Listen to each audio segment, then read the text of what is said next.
Nandito kami ngayon sa may World Trade Center sa may Pasay City para masaksihan ang MIAS or ang tinatawag na Manila International Auto Show.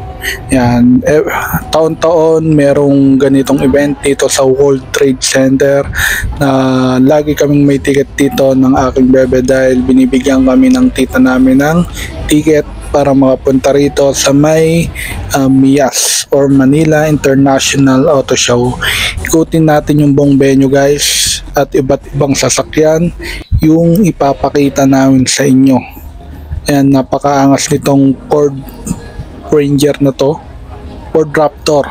Ayan, sorry, kulay orange, naka uphill siya. Ito naman yung Ford Everest. Makikita nyo guys, napakagaganda ng sasakyan dito. Kung may pera ka lang talaga, makakabili ka na dito. Ito pala yung Ford Ranger na sinasabi ko kanina. Yung isa Ford Raptor, ito naman is Ford Ranger. Yan, hindi ko alam kung ano pinagkaiba nila, pero tingin ko parehas lang naman sa pangalan lang or model. Ito naman ay ano babasa dito? Peugeot na kotse, bago lang to. Napakaganda. Pwede rin bumili dito guys kasi ano din to, nagbebenta rin talaga sila rito. Naka-display yung mga top of the line model ng mga brand nila. Ito naman ay Montero Sports and napakaangas camping setup. At ito ay Montero Sports 10, kulay puti naman, napakaangas guys, napakaganda. Ito yung mga top of the line talaga na sasakyan nila. Expander Cross, yan o. Expander pala yun. Hindi, ito yung Expander. Yan guys, silonglong, ayan, sisipat-sipat. Soon makakabili rin tayo nyan, sipag at tiyaga lang. Ito naman ay Subaru. Yan, hindi tayo masyadong maalam sa mga model or pangalan ng mga sasakyan. Rail Arts. Yan, napakaangas nito guys. Kung makita nyo sa personal, mapapawaw ka talaga. Ito ay anong brand ba ng sasakyan to? Nissan yata to. Nissan, ay tama ba? Strada pala, Strada rally car. Ito ay pang travel premium nakalagay. Anong model ba to? Hindi natin alam kung anong brand ng sasakyan to. At ito nga dito nga guys ay may nakita kami habang nag-iikot kami na laro.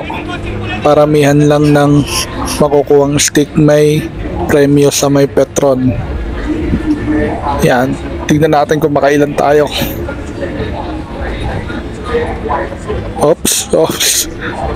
2 down, 3 down, 4 down. Ayun, nakaisa. 5 down, 6 down. Uy, dalawa na. 7 down, 8 down. Nakadalawa lang tayo. At ayun si Longlong. Susubok din siya maglaro dito sa may Petron Blaze. Tignan nyo naman, focus na focus yan. Daming nanonood sa kanya oh. Tingnan natin kung makakailan siya. Tayo nakadalawa siya kaya. Yeah, oops. Oh, 4 down, 5 down. Uy, 1. Uy, 2. Ang galing 3, 4, 5. Ang galing ni Longlong. At eto nga guys, nandito na tayo sa may pinaka-exciting part ng event na to, ay ang exhibition ni nakalimutan ko kung ano yung pangalan ni exhibition dito, si Ross Swift. Ayun, si Ross Swift. Ayun na siya guys, tumabas na. Tara, manood tayo guys. Nakakatulala kasing manood dito guys kung nandito kayo sa may mismong event. Makikita nyo talaga yung intense kung paano siya may exhibition, drifting, ayan, kung paano niya laruin yung sasakyan. Napakabangis. Dito mo lang makikita yung magsa-side parking ng drifting na isang tao na lang yung pagitan talaga.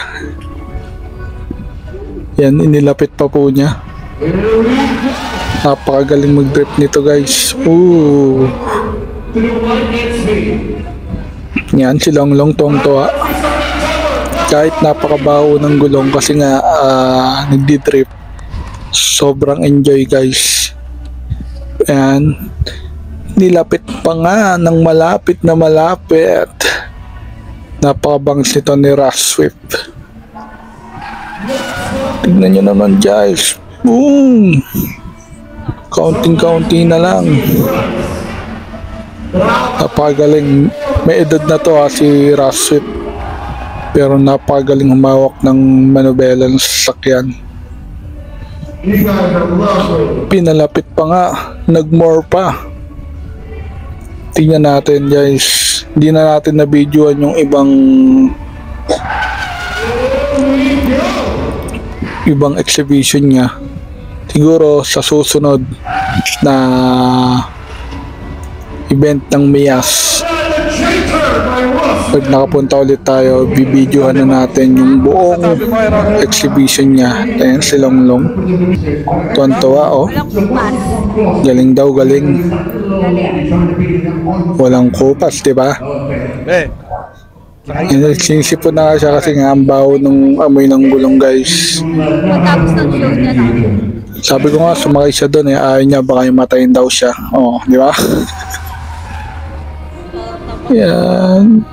Tignan nyo naman kung paano nilalaro ni Rush Swift. Itong gamit na sasakyan niya pala dito na pang-exhibition niya is Subaru. Every year, Subaru yung ginagamit niya na pang-exhibition na sasakyan dito sa MIAS or Manila International Auto Show. Tignan nyo naman, guys, parang pinapalo ka pag nasa loob ka niyan. Sa susunod na Manila International Auto Show, guys, bibidyohan natin yung buong pangyayari dito sa exhibition niya. Maraming salamat sa panonood nyo. Dito ko natatapusin ang aking video. Maraming salamat, guys. Rush Swift!